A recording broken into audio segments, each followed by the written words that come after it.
Hello, Christy Miller. Hello, Victoria Ornstein. Welcome to Wife's a Bitch podcast, where we're going to talk, about anything. It's just going to be an organic conversation. I've known you for a few years now, Yep. and we know each other from comedy. Mm-hmm. Get yourself comfortable. Sweet. Let's chill out for an hour. Love it. Whatever comes up, comes up. I basically am always trying to promote my book because it's called Impress Yourself. I wrote it during the pandemic, and it was when I was going through. Well, I wasn't really going through a hard time anymore. Actually, that was the fun time for me because I was back with my husband at the time. So Mm-hmm.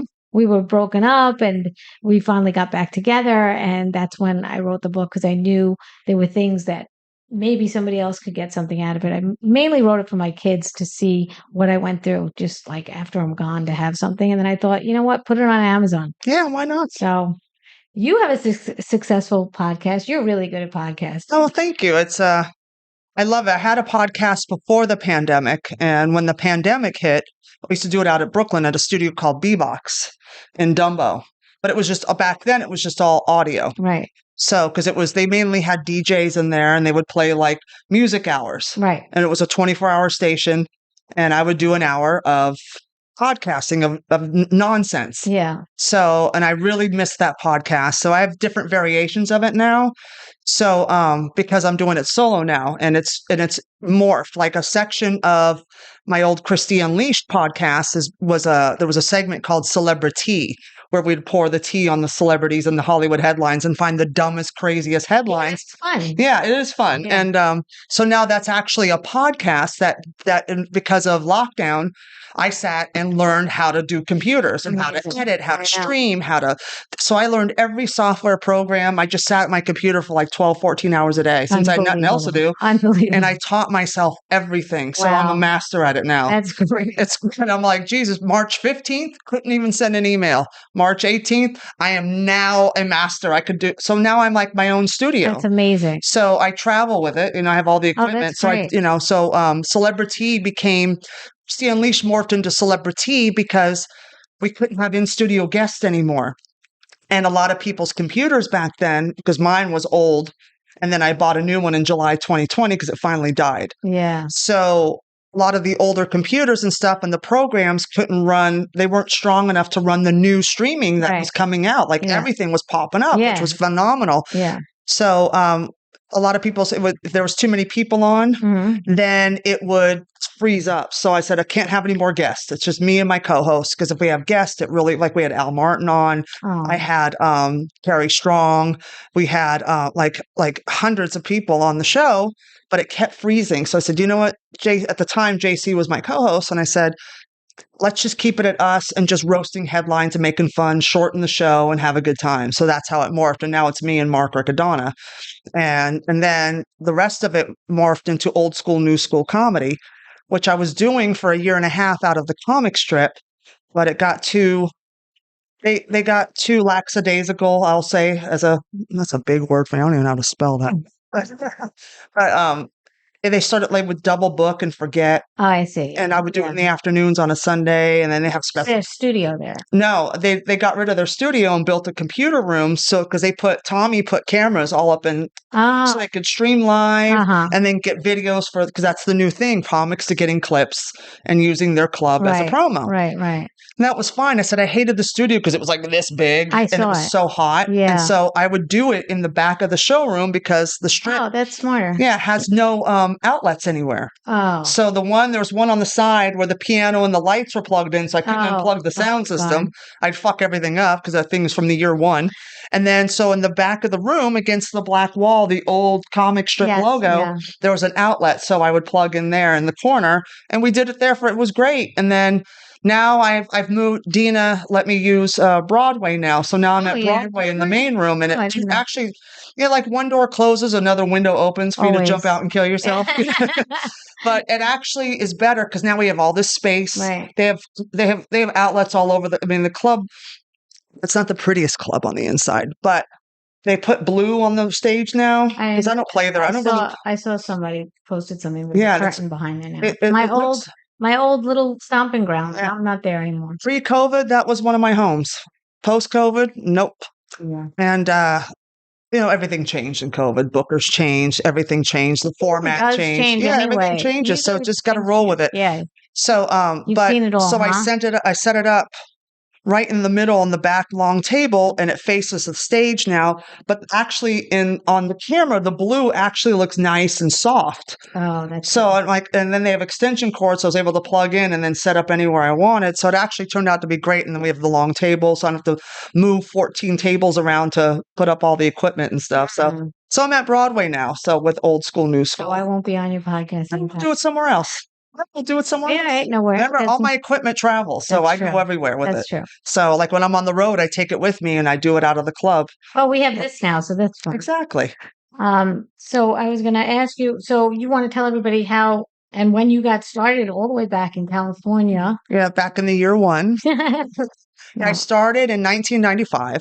comedy. Yeah. Mm. And How'd you I start? well, when I was a kid, remember when Showtime came out and it was like a prime time Yeah. movie channel? Yeah, It yeah. only came on at like 8 o'clock at Yeah, night, yeah. and it would show like 2 movies, 3 movies tops, and then it would end and it would go off the air.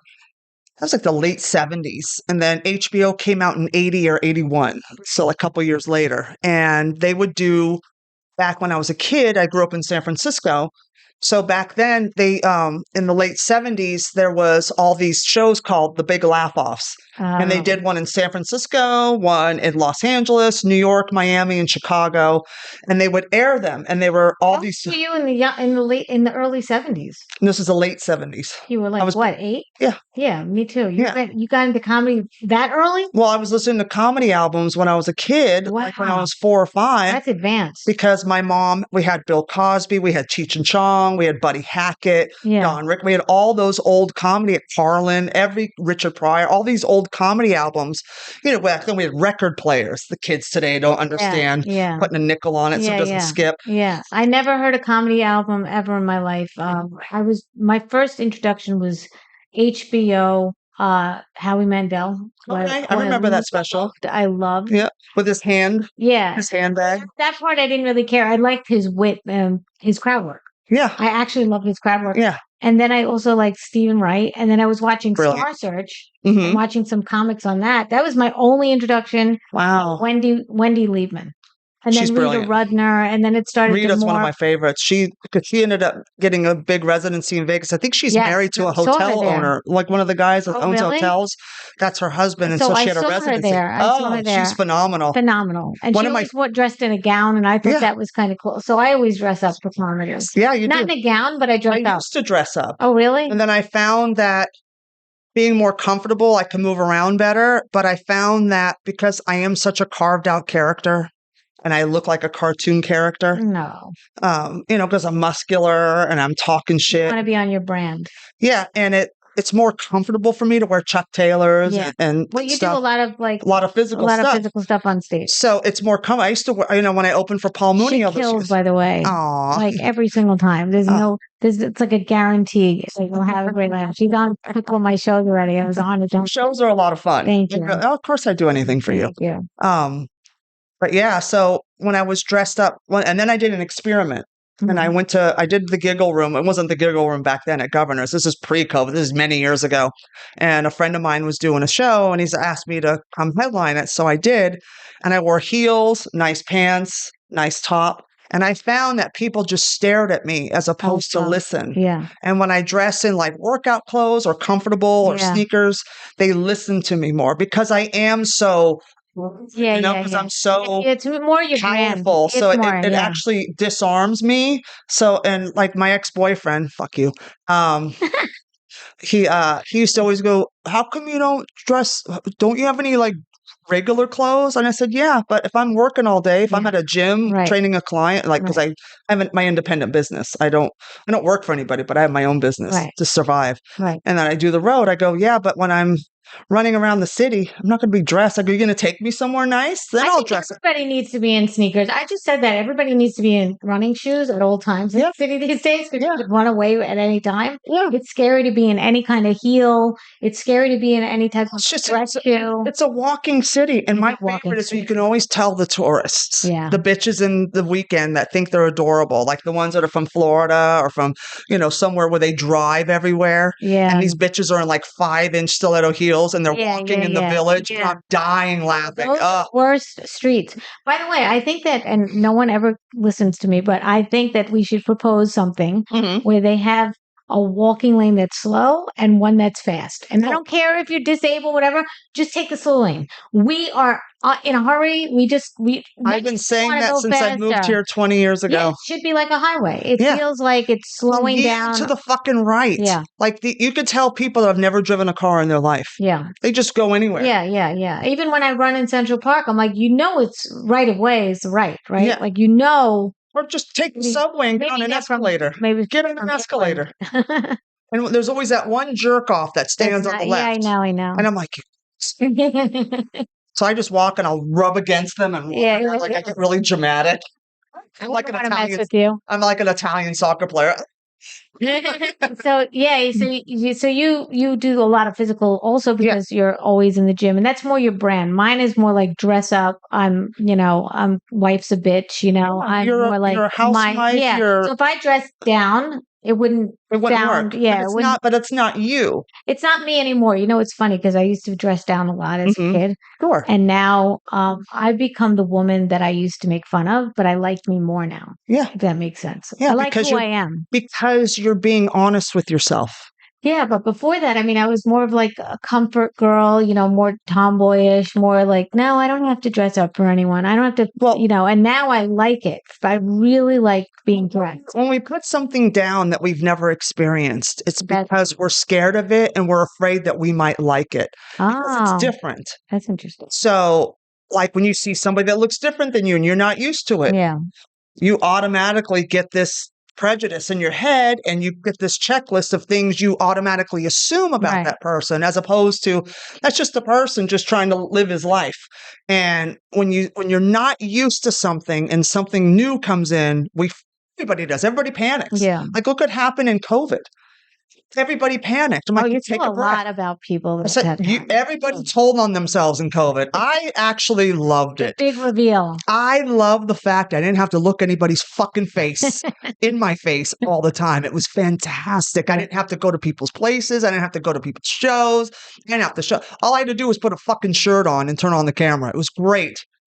I could just be butt ass naked and just relax. You could have that people think that comics are so extroverted, and we're not that extroverted. Like We're more sometimes introverted than we are extroverted. Sometimes we just need that downtime until we're on stage. You know what I mean? Or just making a connection on a talk like this, on a podcast for me is very satisfying. Yeah. Like even if I just make one person laugh today or just have like this, connection made.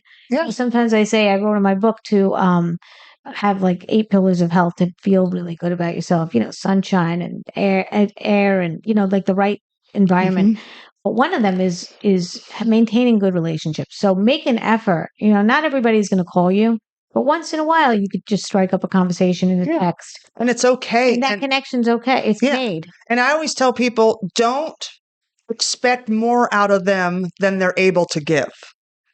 Just because you treat people that way and you go out of your way or you go above and beyond or whatever it is, and that person that you're doing that with literally is not capable of responding in that way. They have their way. Yeah. And sometimes they're doing the best they can. So you just have to accept the fact, like I have friends that I give and give and give, and everybody fits on me, and everybody takes from me, and everybody steals from me, and blah, blah, blah, blah, blah. And how can they never do this for me? And I'm like, okay, well, right there, that's a red flag. That's a total red flag. To me, it's like, okay, so now, and I called her out on it. I said, so you're doing things for people because you want them to do that to you. Right. That's manipulation, and that's totally a malicious place to come from. That's interesting. And you just have to be. She wants to get it back. Yeah. And that's her motivation to treat like, Right. it's like, if I bought you lunch, then only you're because keeping score. yeah, exactly. It's like, well, I bought you lunch. So now next time you have to take me to lunch. If I buy you lunch, I'll forget 20 minutes later that I Right. did. I don't Right. care because I Right. don't keep score. It's Right. not about Right. friendships. It's not about that. 100%. For me, I grew up, we take care of each other. We're a community, and especially in comedy, it's such a small world. Yeah. And we really have to look out for each other. And it's so cutthroat because we're all after the same carrot, even though that carrot may not be for you, Mm. but it's for this person and Yeah. it's okay. Yeah. I've been through a lot in my 28 years, and I've had things and I've lost things. And I've been in a position where I'm just going to quit because I can't get through. And then I check a checklist and go, you know what? Everything you do have isn't because anybody helped you. It isn't because anyone opened a door or vouched for you. Mhm. Nobody did. So you did that all yourself. Yeah. And the years I was with Mooney and the years I was at the Comedy Store, it was in the 90s and the early 2000s and You've been in comedy for 27 years? 28 years. Wow. Yeah. So, yeah, it's a long time. So, if back then we had social media, my life would be so much different. Better? Yeah. Really? Because I would have been able to have more exposure with Mooney as opposed to just the clubs we played, Right. And the industry didn't like Mooney because he was very outspoken and he stood his ground and he told you exactly what he thought of you. And I would get mad. I'm like, Mooney, shut up. Just get the check, then bust him out. But he's a man of integrity. Right. So he raised me. So that's how I was raised. But we weren't raised with TikTok and Instagrams and all this Facebook and all this shit. Right. We didn't have any of that. That never existed, Right. Of course. So if I had that with Mooney and Mooney had that, because Mooney's having a renaissance now after he's dead, because he died a couple years ago. Yeah. And so if Mooney had that while he was popping with Chappelle's show, like that was his outlet and that's how people discovered him. Right. But they didn't really know Mooney. They just knew him from Chappelle. Right. So when they would come to the shows and they would panic, like, this guy's terrible. I'm like, and I'm dying laughing because I just think it's the funniest thing to see the reaction to think he's not this little tap dancing, sellout. He's very political, social, economic and social, like society bullshit, whatever the climate, whatever's going on in the climate, whatever's going on in the world, he's talking about it. And some people just can't handle his rawness. So, but I think if Mooney had social media back then, he would have been a household name. Uh-huh. And if we had that, we could have done more things because we had other outlets to build and cut out the middleman, cut out the gatekeeper. Yeah. And because of Paul Mooney, we could have done something. But, I didn't have that luxury. So I look back, I go, wow, I've survived and I never had anybody have my back or, Mooney wasn't really respected by Hollywood because they hated him because he was so that way. So they would, any guilty by association, she's too rough. We don't want her. And it's like, you didn't even watch me. Yeah. So some people that were wild childs are like, oh, thank God we didn't have social media back in the day. Because I would have been canceled before I was. Canceling is good. I first of all, I don't think canceling should happen. I think canceling is good for the big reveal. But I think that we're very good when we don't censor anything. When we have censorship, we don't know what people are thinking. We can't keep shutting people down. Well, it's not and so punishing much, people. Yeah, but it's what they're shutting down is art. Right. And we're not gatekeepers to anything. Right. We are not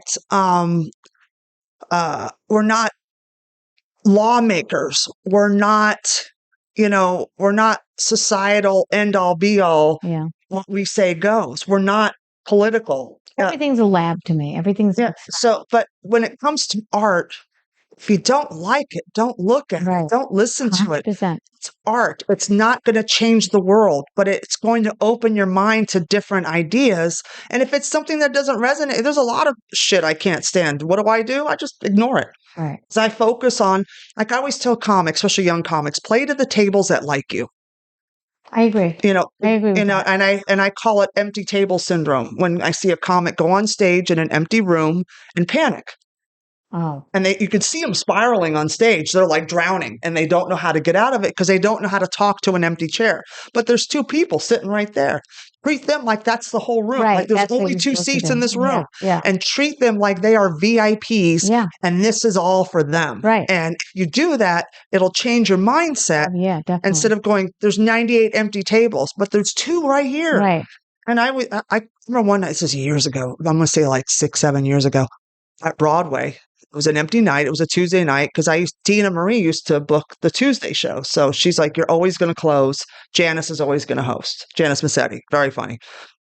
So Janice would host and I would always close. Well, some nights we'd be packed. And just depending on the time of the year, if it was bad weather, we wouldn't be. So one night there was 4 people in the audience and they were from Ohio. And they were a repo company. They're a family that had a repo company. Like if you miss payments, they would go out and repo your car or whatever it was. And at the time, there was a show in Florida called, what was it called? But it was Lizard Lick Towing was the company. And they were a repo company in Florida. And they're hilarious because they were just garbage and trash. And I'm here for it. I'm like Oscar the Grouch. I love garbage, honey. So it was so funny. And these guys were in the room. And my buddy Eric Marino and he'd just moved here because he just got Saturday Night Live and we're sitting in the back and he's like, man, these comics are fucking spoiled. They're little babies. And I said, yeah, I know. I go, welcome to New York comedy. And there's 4 people and everyone's like, I could have done this in my living room. I could have emailed this in. What the fuck, man? And they're just complaining. And I'm, smoke's coming out of my ears in the back. And I'm like, oh, I'm going to let these fucking bastards have it. So I got up. And I literally cussed out all the people. I said, well, if you were funnier, maybe you would have drawn a crowd. But because it was you, nobody wanted to come, asshole. Like, are you that big of a fucking diva that you can't understand that you're a nobody, you're a nothing, and you think that people are going to come see you? Get the fuck over yourself. I go, you're not funny enough to come see. And I was roasting them and going in on them, and the 4 people were dying. And I did have the best 4 people over the worst 30. Yeah. 100%. I love a good 4 over bad 30. Did 20 minutes for these people, and they were taking pictures afterwards. And listen, I could entertain the cashier at CVS and be very happy. You know what I mean? Crush at Starbucks. Crush, bro. Telling you, that's the best. When you could just make somebody out of the ordinary, just laugh out of nowhere. It's the best. And you still have it because that's naturally coming out of you. Yeah. There's no script.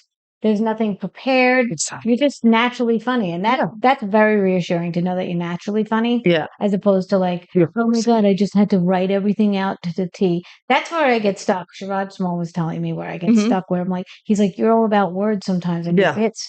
Just get out of your bits. The jokes are still there. You just go in and out of your jokes, talk to the people, be in it with the people. Yeah. And it switched my mindset. I was too like rigid, like, okay, I have to do this joke, and then this joke, then this joke. I always tell people, know your jokes inside and out. Like, like a story. Yeah. You know the beginning, the middle, and the end. So you don't really forget it. And I don't write jokes out word for word. Right. I write bullet points. Like I have the subject and I do bullet points like this, and then I go to this and this. And then you improv it. And then I just talk about, because I know the story so well, I can repeat it. Right. And repeat it. And, I learned that at the Comedy Store in my early, I was very blessed on how I came up, because I came up in the dark days of comedy. Good for Andrew Dice Clay when he was in his heyday. So that's insane. Yeah, it was fun, but it was like, and it's different for women than it is for men. I know. And that's for sure. When I was in Hawaii, they would have like people come in like Tom Segura, all these big names, and no women were opening. We never even submitted our videos. It's a boys' club, and I understand it, because I know, being a headliner, I like to bring someone that I know well, that has my back, that I know is going to be funny and do the job. And I have a couple people that I use all the time because I'm comfortable with them. Yeah. They're like family to me. Oh. So when you travel, the one thing you do want is someone that knows you well. And someone who's a good hang. And a good hang and funny, because there's I know. Call this group of comics the Cult 45, the CULT 45.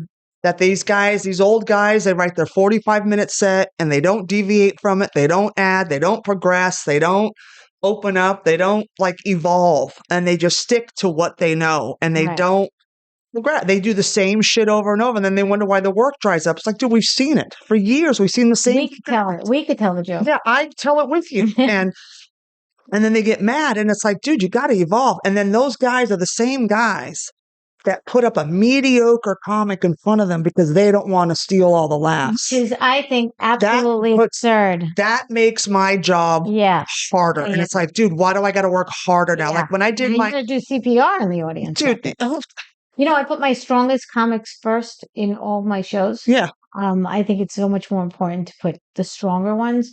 Sometimes if well, you can't follow me, or you can't follow me, or they can't follow me. Get the trust of the crowd first. Yeah. That you have a strong show. Yeah, then let them decide afterwards if the other person's not stepping up. Exactly. If you start people strong, do step up after they're going after a strong person. It helps you. Like when I did my album, Brutally Yours, on iTunes, Apple, Spotify, Amazon Music, wherever you stream. That's my shameless plug I do in every show. Stupid. It's not stupid. When I did my album, I had my best friend Eric hosted, and he's really funny. So funny. And he's my opener on the road because he takes care of me, and he's going to do the job, and I don't have to work so hard because he's got the audience all happy. And then, like, we put up Teddy Smith, who's probably one of the best comics in New York. He is. He has his new protege, Laura Patton. Right. And she brought a bunch of people to my album just to support. Yes. She's just lovely that way. Yes. And so I said, well, Laura, you brought these people. You're going to go up for 5 minutes. She goes, no, it's your album. I don't want to go up. I said, Laura, just go up. And she killed it. I'm the same like you. Yeah, I do that to just people go. too. Yeah. You, that's my way of saying thank you. Of course. So from there, I had Teddy Smith do 10 minutes right before I went on because I knew that place was going to fuck. The paint was going to come. Yeah. And so when he crushed so hard, the audience is there. Like, they're like, yes. So I just walked in and just surfed that wave right on out. And I did an hour and a half. Wow. And it was the easiest hour and a half I ever did because they were so with me and they crushed from beginning to end. And it was so. How'd you fill that room? And with the comic strip, right? Yeah. I just advertised. I put tickets on Eventbrite, and I just had people help me and said, if you're going to be if you help me, I'll reward, either put you on or pay you. I don't care. And I just I just threw it against the wall. Yeah. And just see what happened. I'll tell you, New York is a very competitive place because there's so many comedy shows going on at once and so many different kinds of comics that you could see you could see one of the comics at different places so that, you don't know where you're going to see them. You know what I mean? Like there's like this famous comic and he's like at 6 different clubs the same night. So which one are you going to go to? Yeah. You know what I mean? Yeah. So there's always a comedy show going on. There's like 7 clubs and now there's bar shows and now there's speakeasies. And it's like, what are we competing with? We're competing with a lot. And then there's 9,000 comics. So that's why when people make fun of me or bash me online about putting on a bringer show, as they call it, where up and coming comics have to bring people. Well, I mix them in with pros. So now they're at a primetime club and a primetime spot, and they're doing it with the pros. So their audience that are coming to see them, and they have not paid their dues yet. So the exchange is that they get on stage if they bring people, right? They're helping fill seats. So everybody's contributing in some way. It's all synchronicity, and it's everything to me is a bringer anyway, because if like a big name is not filling up Madison Square Garden, he's screwed. Well, he's still bringing people in, but he's using his name. So some people use their name, they just have and different some people, advantages. But I always tell people everything is a bringer because you got to bring people. And when I tell people, like, if you ever done a school play, have you ever been in a school play? Congratulations, you were in a bringer. You had to bring your family and friends, and you had to buy tickets. Yep. So everything's a bringer to me. But here's the other thing: I'm giving them the opportunity to not only be on stage with a really big guy that they know, but they're also getting their audience that even if they suck for 5 or 6 minutes, they're getting a great show because I'm paying really good comics to be on that show. Yeah. So I'm making sure that everyone's happy in the end. Yep. The audience, and the other comics. And what I've done too is like if I had someone help me, I said, dude, I'll pay for your videotape, or I'll throw you some cash and pay them and make them feel like they contribute. Like I would never want to like have someone bring 15 people and then they don't get paid. And I always do something for like, I'll give them $25 because their spots are so cheap nowadays. I just pay them for a spot fee. And then they go, wow. And then Well, I'll give a free video or something like Right, that. You yeah, know, of I course. always give something yeah, that's you an have to incentive because and it also, keeps people, of it's course. the chain. It's Yes. the energy. It's not Yeah. all. Yeah, no, So, of course. but yeah, And I give people raises whenever, you know, like they don't even ask for it. Like I'm like, oh, you know what? You did a video and you know, you did a really good job. It was a big night and it was also went longer than we had. So I'm going to give you more money. Like they don't even ask. I just do yeah. it.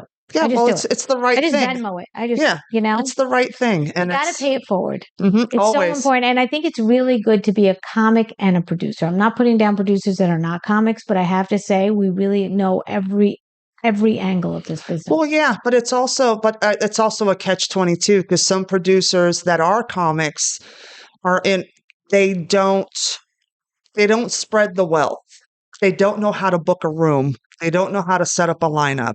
And they do a show solely for the stage time for themselves, which is fine, which is why you would, but they do it to trade off to get on other shows. So it's the same 6 to 8 comics on every show, I do every that flyer I see. Yeah, but I do that sometimes, but I can't do that all the time. I cannot have the same people on at all times. I have to do a rotation. I have to constantly mix it up. But that's being a Especially good. since, yes, especially since some of the people that bring their friends and family, as it is, they're seeing me.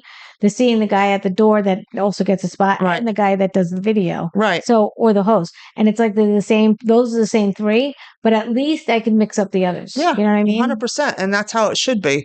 And, but like all these clubs have become independently produced shows and all the house shows are slowly disappearing. And it's just like, this is 1998 all over again. Like I'm The house reliving shows the are 90s. disappearing? I Yeah. think the house shows are coming back at Broadway. They're not doing as many produced shows because they're getting the street team at Well, that's good. on Times Square. A lot of these clubs are not doing produced shows on a Saturday night or a Friday night anymore. They're doing That's a lot good. of house shows now. So I knew that I mean, before Al Martin passed away, I was like, oh no, do you not need me anymore? Am I on the chopping block? Which was fine. I was ready to, you know, spread my wings. I was with them for a very long time. Mm-hmm. But I was like, he's like, no. You're a consistent producer that constantly brings it. I mean, you Yeah. constantly fill up the room. And I was one of the best producers there. I know I was because I was constantly giving, you know, constantly bringing. And, you know, I filled up the room every single time. Every single time. No, you do. You So, really know how to fill up a room. You oh, know how thank to you. produce a show. Thank you. No, your shows are a lot of fun. I really Thank enjoy you. them. Thank you very much. Thank you. And I love having you on. And I'll have you on more shows. And Oh, like I yeah. said, I still do a rotation. You know, I'm Yeah. constantly giving other comics a chance. And sometimes even a producer, but sometimes the producer has like 4 people at a bar show and I gave them a whole full room with paid, you know, like really nice yeah. spots. Oh, yeah. I've gotten screwed over. Oh, yeah. Swaps. We all have. Yeah. Yeah, those swaps are not always equal. No, So it's. then sometimes I like to do theirs first and then put them, then, you know what I mean? See if I mean, I will put them on, but it wouldn't be as grandiose. Yeah. You know what I mean? Well, because like there's some producers that use the same people on every show, and I Yeah. see their flyers, and it's the same lineup. I'm like, how are you getting people in the door? I It's the think they can same afford to do that at fucking Broadway because people. they have the Times Square Oh, I don't even people. pay attention to Broadway. No, but they have the Times Square, so they always have Yeah. a different crowd. But the ones that are local, like Upper East, Upper West, Mhm. have no choice but to really mix it up because they have locals that come. They have to, Yeah, and I they agree. don't. Yeah. And they don't. I agree. That's really silly. And it's really stupid. Business-wise, it's not a good Yeah. I mean, I was raised in a different era, so it's like I'm not one to really judge because I grew up differently because I grew up under Mitzi Shore. Right. That's amazing. And Mitzi, every little nuance in that club, she knew about it. Every lineup and all the rooms, she did it. Yeah.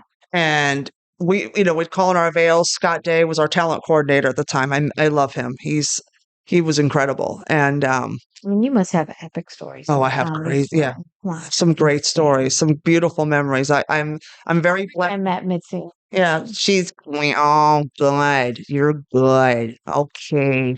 So, hi, Mitzi. Was she Oh, Midwest? hi. Yeah, she's from Wisconsin.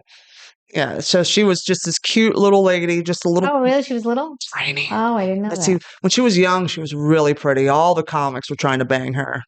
Bang.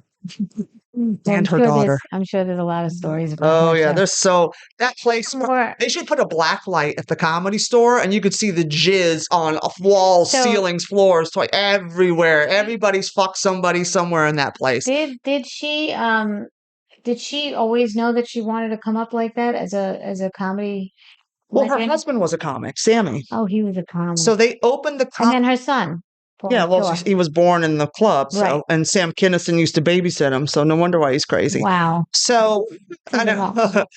lot.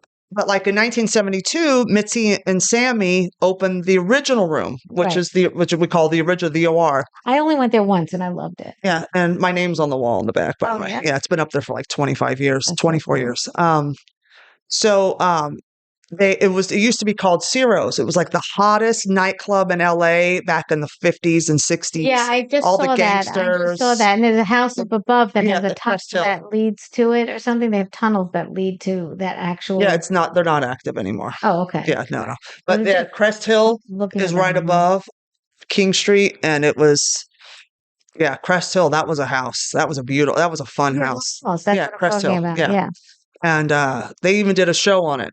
There was a show called Crest Hill, and back in the day in the 80s. But that Mitzi, there was a lot of shows that really didn't go anywhere, but they were great. Like if you could do it now, like, oh God, the stories, the craziness, because Kinison and Mark Maron Yeah. and Jim Madrinos and all these guys lived in that house. My daughter moved to LA a couple of years back. Now she's back in Hawaii because now everything's self-taped. She's an actress. Mhm. So she was in LA, so I visited her and I figured I'd set up different rooms, for me to work in. I did Right. Flappers. I did a couple of rooms there. I was Mhm. supposed to do the Comedy Store, but it was bumped.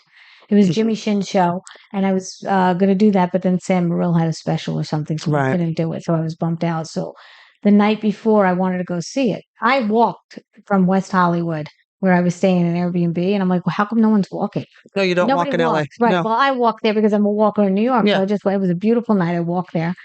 And I remember talking to the security, not manager or security, whatever. And he says, oh, you're from New York. You're a comic. Let me take you to the back and let me show you around. He gave me a whole tour. Nice. Whitney Cummings was right there. Yep. Bobby Lee was Mhm. right there. Joe Rogan was right there. I Mhm. was like, Yeah. I hit the mothership. I know he has this I'm dying to go to God, I the remember mothership. Bobby Lee when he first started. But I was like, I don't get starstruck, but like when it comes to comedians that I admire, I Yeah. want to just talk to them. Yeah. And I was so close I spoke to Whitney Cummings. I spoke to Bobby Lee. I was so. Bobby's such a sweetheart. Eric Griffin, great guy. And I was so close to talking to Joe Rogan because at the time my husband was a fruitarian and he was talking about his meat diet, like 100% meat, and my husband's 100% fruit. So I thought that dynamic would have been funny to, talk about. And he was like 4 feet away from me talking about his meat diet. And I couldn't break into the conversation. It was in the parking lot in the back.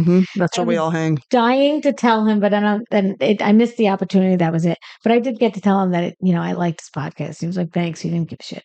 But after that happened with Whitney Cummings, I took a picture with her and we talked for two minutes. I told my daughter Nancy picked me up. She doesn't know anything about comedy. She just knows actors. And I said, oh, Whitney Cummings, you should look her up. And I showed her a video and two. And then one day there was a thing where, these comics, Chris Rock did this and Whitney Cummings did this, where they give out a phone number. It's not their phone number, but it's a phone number. They're like, hey, text me and I'll get back to you, whatever. And just like leave a message and, maybe we'll talk about it on the podcast, which is a great idea. Right. So one day Whitney Cummings gets this phone call. And it's from my daughter, Nancy. She's like, hey, I'm bored. I just want to I'm doing my nails, but I hear you're kind of famous. She's like, kind of famous? She played this on her podcast. It's my daughter, Nancy. She goes, my mother told me about you. And anyway, if you want to call me back, call me. She's like, and she was sidekicking with somebody else at the time, some guy that when she was like co-hosting with. Oh, yeah. I forget. My daughter, Nancy. But it was funny because Nancy didn't know anything about comedy. She was just talking to Whitney Cummings like she was like some girl. She's like, hi, you texted me your number. You said you had a number. I don't know if this is working or not. And she played it out on her podcast. So funny. So Whitney Cummings, if you're watching. Yes. My daughter Nancy is the one who called you, and she had no idea who you were until I told her. But now she knows you and she likes you.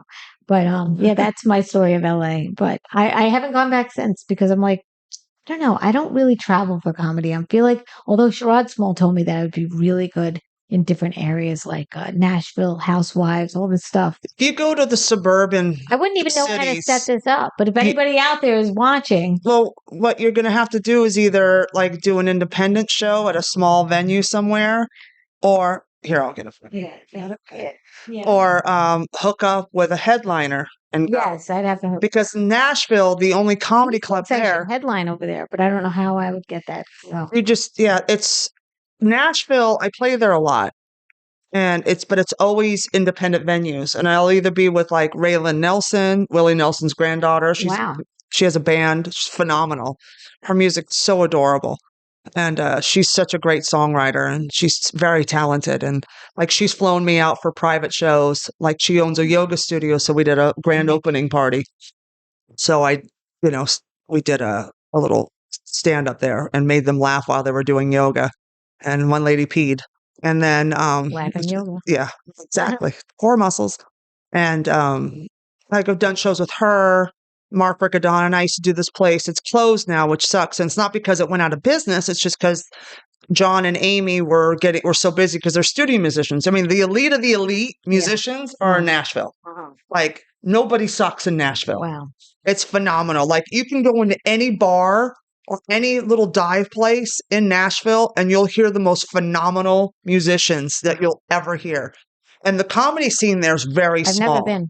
And like there's one girl, a friend of mine out there, she produced a show. She's not a comedian. She just loves comedy and she wants to open a club.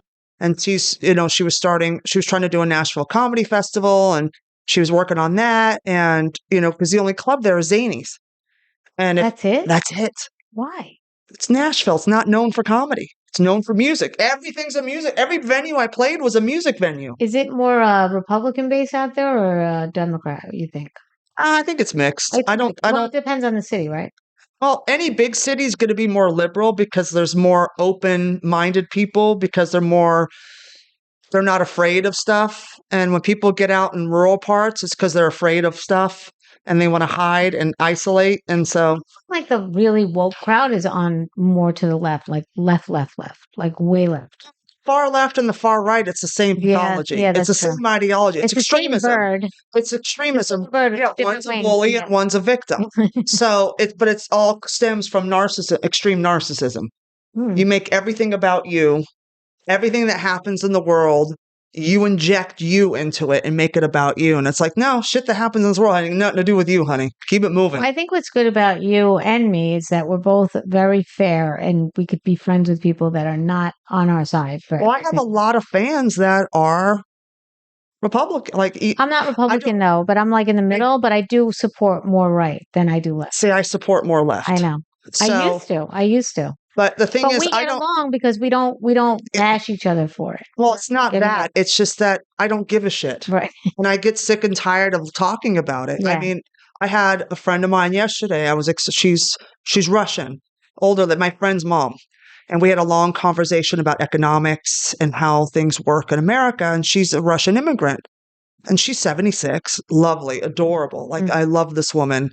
But she comes from communism. Right. She comes from the land, Well, at least you know where someone's coming from. That's very important when you're talking to somebody. Well, you have to talk to people and listen to people. So that's the problem. Everybody's yelling at each other online and nobody has a conversation. So I ignore it. So I stay offline. I don't give a shit. I give a fuck what you're into because it doesn't affect me. If it doesn't put food on my table, clothes on my back, pay my rent, or eat my pussy, I could give a fuck about you.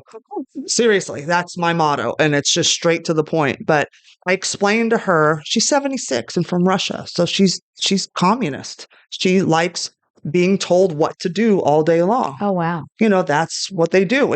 Under a dictatorship like that or a king, it's like they map out what you can and cannot do. I thought she'd be against communism. Some people from communist countries are against it. Yeah, but her kids aren't. My friends aren't.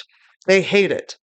But she's old school. Oh, wow. So that's interesting. Because she never really worked because her husband took care of her. Mm-hmm.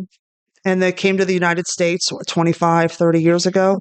Up with that. I have nothing. So so being on her own now that her husband's gone and she's older, she doesn't know how to do anything. Hmm. So they like to be told what to do because they don't know how to do anything. And I think A that's little like that. I think that's happened because my mother was also kind of lost after my father died when she was 40. She had 5 kids. She didn't know how to write a check.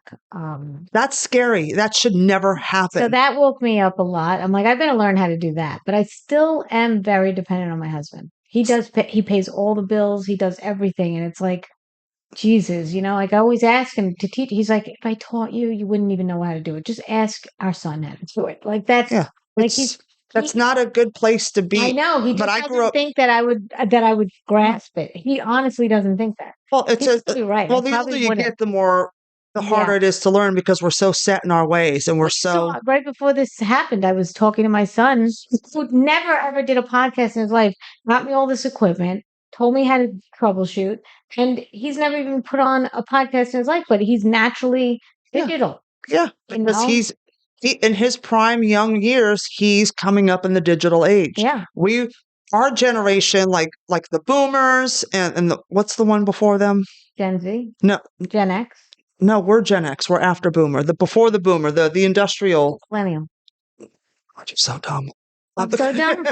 Millennials are kids. I'm Trying to talking figure that this is all brand new language to me. I never even heard the of it. generation before We never boomer. had a language like this. The generation before boomer is called something, and I can't remember what it is. And then there's boomers, then there's Gen X, then there was the Gen Y for like 5 minutes, and they became It was millennials. yuppies. No, that's not a Gen. No, Oh. that's no. Never mind. But I heard baby boomers. That's all I heard. boomers, Gen X to me, I think is the best generation because we have the best of both worlds. We grew up without all this shit. Right. We grew up when the street lights came on, you better get in the house, you're getting a whooping. I grew up in a single family home. My parents divorced in 75.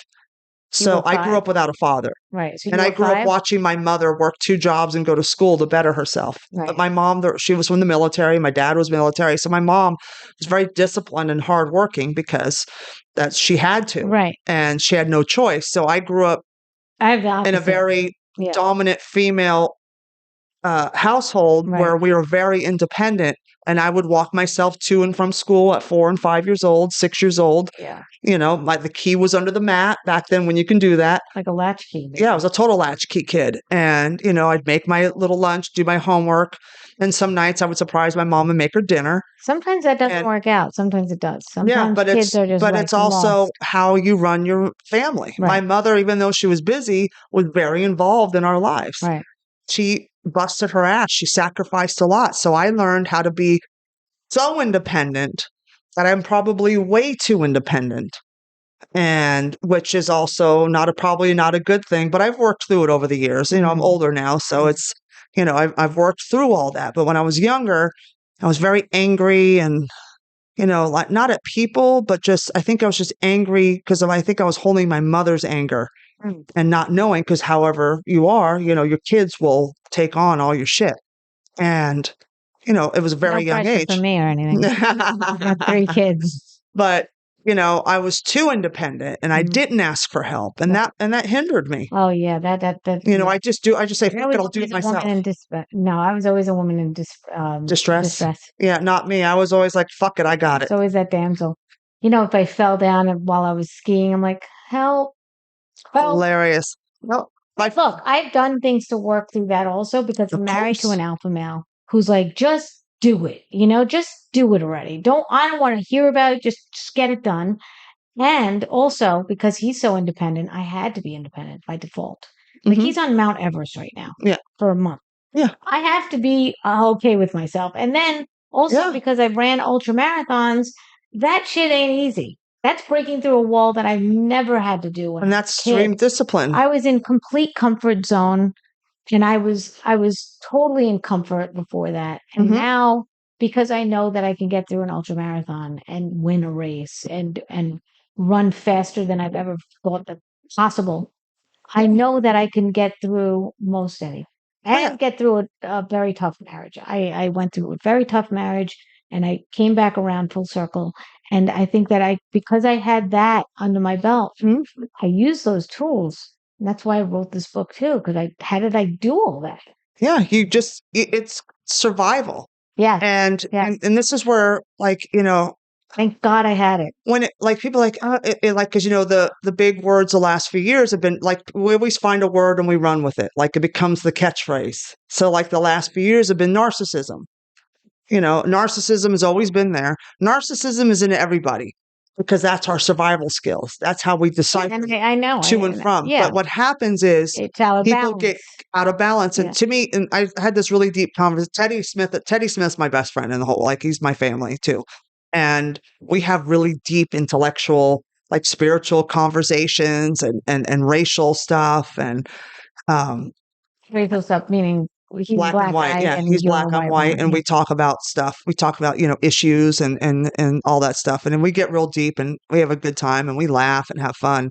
We're on the phone for hours, and I told them, I said, they would, because to me, I think all religions, I grew up, I'm Catholic, but I think religions, we're all going to the same place. We're all praying to a God. If you read the Quran or a Bible or whatever religious thing, and I've done every religion just to try it. Really? I've done Baptist, I've done Buddhism, I've done Catholicism, I've done Judaism? Episcopalian. Never did Judaism, but I was in LA, so I was guilty by association. You kind of did it because did you ever intermittent fast? Honey, We have a lot of fasting. yeah, you do. So We you're only- Jewish see, we by only- default. We only fast for one day. You get Yeah. yeah, like all that stuff. But what I learned by reading about religions, and this is when I was in junior high, Wow. and You were ahead of your time with yeah, that. I was way ahead. I was an old soul. Your mom, yeah, I think that definitely had a good effect on you, that your mom was very present with raising you. Yeah, and that she really didn't helped you. bullshit me, Yeah, and she was would tough. talk to. She was Yeah. tough. She established boundaries, which are so important. Oh my God, I see these kids were doomed because they're all coddled because these are parents that grew up rough. Yeah. And they don't want their kids to go. And and it comes from a good place. Right. The intent is good, and on Right. paper it sounds great. Like we grow, oh, I don't want my kids to go through what I went through, or I want my kids to have everything I never got to have. And it becomes this unhealthy extreme that by the time these kids grow up, they can't even tie their own fucking shoes, and Yeah. they're staying and living with you for the rest of your life. You can't get rid of them because they can't I've make never they seen can't make a decision or problem I've never solve. seen more people live in their mom's basements than now. Ever. Well, There's that's a very lot. Brooklyn, okay? Very Brooklyn Italian. I Long Island, there's a lot of it. but they're also family. It's not about that. For them, it's about keeping the family together, Yes and no. There's 35-year-old men that are still. Oh, I know men that are in their 50s that still live in their parents' house. Like it's creepy. And it's like, dude, get out of your house. Get your own life. My kids moved out early, so I don't know. They wanted to. Yeah, I was They wanted gone. to get out early. I was the one that left, and that's why I've been blacklisted from my family. Wow. Because I left. Wow. Like my whole family, when my mother died, my whole family disowned me. Ooh. Yeah. They wrote me a Dear John letter. Wow. Yep. Wow. I still have it because I got out. And they're very angry and they're stuck and they're going to And they're blame. different from you politically. Oh, yeah. So that has a lot to Well, it weight. shouldn't have anything to do with it I because we've been agree. different politically our whole lives. Right, but maybe now it's more polar. No, it's just when you get older, you get angrier because you're like, well, what about me? It's all the whataboutisms. It's well, what about you? I hate the victim thing. And that's what it is. And then the victim turns into the bully or the bully turns into the victim. And it's a whole dichotomy that goes back and forth, back and forth. Like even with the left, the far left, those crazy pronoun, I call them, the letter people, but not the gays, because I live for my gays, honey. But it's that woke crowd on Twitter or X or whatever the fuck it's called now. The artist formerly known as X. I don't know. It's so dumb, but they get on there and they get very ballsy and very angry and they're spewing all this crazy shit. And it's like, but I'm a victim. No, you're not. You're only a victim if you allow yourself. Yeah, let's stop talking about how you're a victim. Every failure in your life, I always say like the Long Island comics are like this. They're going to kill me for this. But it's like, well, what about me? And they wake up. It's like whenever they wake up, and COVID really brought it out because they had time to stop and think. And we're on that rat race of working, coming home, blah, blah, blah. We had to slow down and stop and sit with ourselves. And a lot of people didn't like sitting in their own skin. They couldn't handle it. So they lashed out and went nuts. Yeah. And it's like, you got to get good with yourself. And it ain't nobody's problem but yours because you have free will. If you didn't go after your dream or you screwed up something, it's nobody else's fault but you. If you can't get in a door, you need to figure out how to get in that door. Find a key, find a window, doesn't matter. But if you don't try it and if you screw it up, that's on you because maybe you did something wrong that you weren't supposed to do. Like I figured out a lot of things. Like I was like, yeah, things that I didn't do that I refused to do is why I didn't get ahead. Right. You know, I had offers. Like I've had the casting couch offer with Me a too. development deal. Harvey Weinstein asked me out. I Of said course he no. did. I said no. Yeah, we That's all it. knew about Harvey back in the day. Right. So I said no. I could have given in and I Yeah. didn't. And so I'm like, what, you mean you could have said no to, I mean, why didn't they? They Yeah. wanted the deal. Yeah, They said knew what they were getting Yeah, they into. were offering me a development deal. They said you could be the next Kristen Johnson from Third Rock from the Sun, and that was when that was the biggest show. It was like the late '90s, early There's 2000s. a lot of people that refuse it did not make it because of it. There's 100%. Yeah, because it's just the way of it's just I told someone the only way you're going to beat Hollywood and the casting couch and all the Diddies and all the Weinsteins and all those fucking scumbags, it's because they're rich and powerful and they're gatekeepers. Yeah. The only way you're going to beat the system because you're never getting rid of it. Sorry. And it's been around forever. And it's going to be Weinstein. around after we're gone. Yes, there is. So the only way you're going to win is if you get so good. much money and so powerful that you Yeah. start your own Hollywood Right. and Like make Reese your own rules. Witherspoon is killing it right now with her production company. Yeah, I'm mad at her. Oh. Yeah, she stole my godsister's idea. Oh. Yeah, she can go fuck herself. Anyway, but wait, so I wanted to ask you, what are your goals as far as relationships go and all that stuff? Like, do you have any like aspirations? They've changed definitely now from from when you were in your 30s and 40s. Oh, hell yeah. So what is your like outlook now as far as relationships go?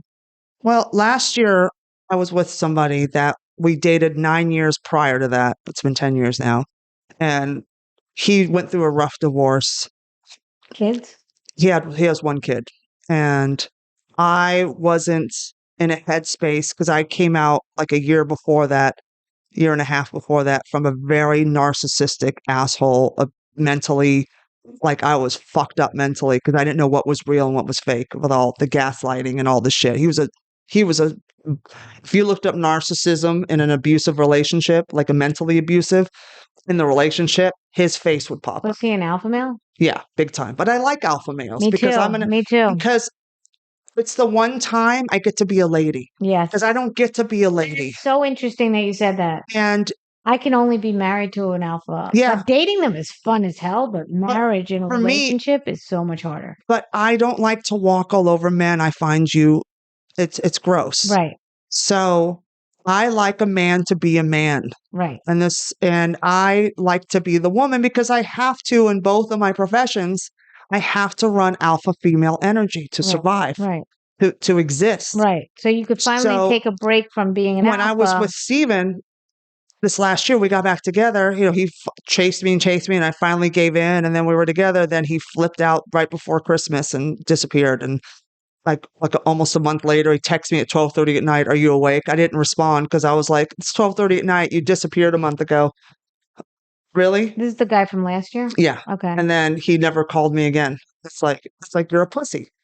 These alpha males are big pussies, by the way. They're Yeah. huge fucking pussies, and they're fucking fraidy cats. They act all machismo, but they're bitches.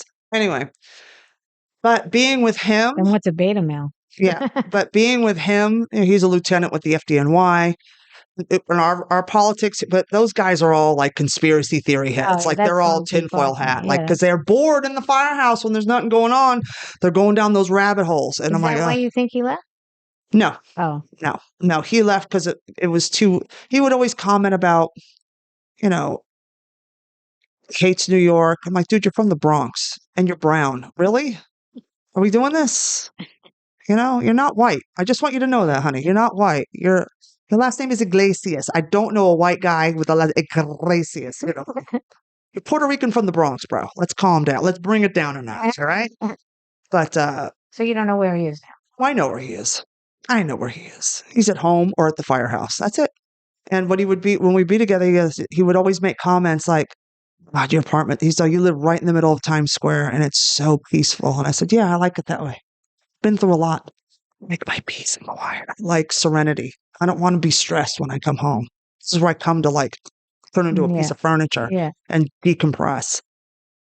And I think I think he just can't, when he falls in love, I think he just panics because his ex-wife was so ridiculously psycho. So are you looking for a relationship now? Or No, you're just not? no. I Would you thought want one or it just doesn't matter either way? I don't care anymore. Really? So you're When I was with Steven, I thought we were going to get married. I really, and 10 years ago when we met, I was like, oh God, I'm going to marry this guy. I know it. Fuck him. Like in your head, you just know. And I was like, fuck, How do you see marriage now, though, as an adult? it's fine. I think it's You would great. I think really? people should wait longer to get married and learn who they are Mm, because I think people get married too young. See, mm. remember, lifespans used to be, if we want to go back Well, to if you want biblical kids, times, but if you want kids, you it have doesn't to wait. matter. It doesn't matter because there's people. Janet Jackson had a kid at 50, whatever. But it's just more dangerous. But it's, who Wow. cares? If not, I'm retiring. who wants to give birth anyway? Fuck that. If there's going to be somebody that's younger than me in my vagina, he better be sticking his dick in me, not crawling out of it. Anyway, Would you also adopt? I'm too old. If I had a good husband, I would. Right. And I always said if I found a husband when I was younger that I really liked and we really had a great relationship and got married, and then I said I would have his kid because why not? Because I'd have a stable house. Because I didn't grow up in a stable house. Right, And I said right. I would never bring in unwanted children into this world because I was unwanted. I was an abortion. I was 10 minutes away from being aborted in 1970. So, whatchamacallit.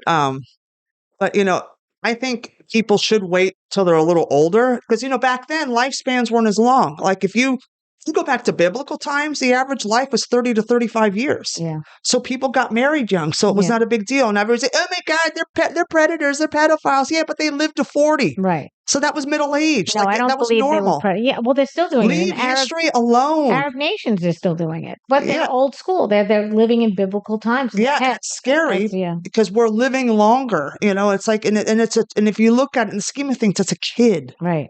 Like Oh, kids, yeah, yeah. kids having kids is not good. Yeah, I remember that's when I was in just out of high school, I had a friend named Stacy Boyer, and she had a kid at 16 and wasn't with the dad. And I'm like, well, that's kind of cool because by the time we're 32, your kid will be 16. Right. Like you'll have, and I'd make fun of her that way, but Yeah. But I I don't think think if someone's a pedophile if they're with a 17-year-old woman. If it's like they're already a developed. you're this close. And I remember being a Yeah. 15-year-old girl dressing up Yeah, slutty, yeah. trying to get the older guy because we Yeah. wanted to be older. Right. And then when you're with them, and then when you get in too deep, then you realize, oh, maybe this wasn't a good idea. Well, your maturity level has to. Right. You know, But it if you depends have, on your maturity. and again, my mother told me, don't do that shit. You're not old enough yet. Wait till you're this age, then do that. That's your mother. That Yeah, my mother was really cool, Yeah. because she'd been through hell, Yeah. but I think that I think people should wait longer. Like, I think now if I got married to somebody, it would be for life because I know who I am. The person would know who they were. Yeah, you could And we've been contribute. through all of our bullshit. Yeah. And we can kind of, we know like, okay, we've been through that. Let's just have a good time. Right. Let's enjoy the rest of our lives. Right. Right. And my ex I told My him one day, mother-in-law has that now. yeah. You know? Oh, that's awesome. Yeah, she's just so, and they're not politically on the same page, but they really found each other and they really love each other's But company. I'm so sick of people saying, "Oh, they're what way did you vote or what political?" That's the pronoun now. I'm so tired. Like people get mad at pronouns. That's your fucking pronoun. That's the real pronoun be that your you need to have a identity. deal with. Because I grew up, it didn't matter. You kept that shit quiet, and it didn't matter. Nowadays, it matters who's going to get in office right now because there's different things at stake. Back if it wasn't the way it is now, and democracy wasn't at stake, nobody would give a shit. I wouldn't give a shit if it was a Republican or a Democrat. I don't care. Right, right. But they, they're much older, so But right now, but right now it's a different time right now, and there's a lot at stake. And if we fuck this up, fuck America, it's gone. And everybody claims they love this country, but they're walking right into the volcano, the eye of the volcano. And it's like you gotta just this time right now, be fucking open your fucking eyes and listen. And listen. People tell you who they really are. And people choose not to listen because they're up their own ass and they think it's all about them. And it's like, nope. They don't give a shit about you, and you need to stop making everything about you. You need to handle your business, live your best life, be fucking happy. And if you're happy, then like I told Steve, my ex, where it was Gay Pride Month, and I live in Hell's Kitchen. And he goes, "Oh, I can't wait till this is over." I go, "God, you're so negative." I go, Who cares?" I go, "I love it because everybody's in a good mood. Everybody's happy. There's so much love." And it's like, "Oh, it's so good." And then we're walking on 8th Avenue, and there was this guy in a dress, not trying to be a woman, just wearing a dress. It's just his outfit that day, walking with his little fag-head girlfriend. He had a full beard. He was a guy. He was just wearing a dress. He just liked the dress. So what? And he goes, "Look at that." I go, "Yeah, you know what I see? Look at him smiling." I go, "He's happy Mm. because he could just be himself. He can wear what he wants." I go, "You know what happy people don't do, Stephen? Commit crimes, hurt themselves, hurt other people. That's a good point. They don't. I would Angry love to. people hurt people." I would love for everybody to hear you, and I would love to do this like close out and have you on again, but do a Cher impression. She's a master at Cher. All right, what do you want me to do? Like, Anything, you want me anything. to like, You want to sing it or "Hey, what? this is Cher, and I'm here with Victoria Arnstein, and she's a Jew, and people think I'm Italian because I did Moonstruck, baby. I'm Armenian and French. Why don't you know how to spell that? Do they still live, sweetie? My daughter's a man." So there you go. That was excellent. So where could people find you? And if you want to plug anything that you have. You can find me at the gym. You can find me on all the socials at Christy Miller Comedy, my YouTube channel, Christy Miller Comedy. You can follow my podcast, Celebrity with Mark Riccadonna, or Old School, New School Comedy, which is just one-on-one with comedians telling stories, old school comics to brand new comics. I cover it all. Do you coach people at all, or I have. you have? Uh-huh. Would you still do that? Cool. Yeah, absolutely. And I He's a love to help veteran. people. He's a And veteran. and my album Brutally Yours on Apple Music, iTunes, Spotify, Amazon Music, Tidal, wherever you stream music, stream it. It's fun. That's fabulous. It's not on video as well. No, it's just an album. I have a record deal, Oh, okay, cool. so I'm working on my new record Did you video it at all?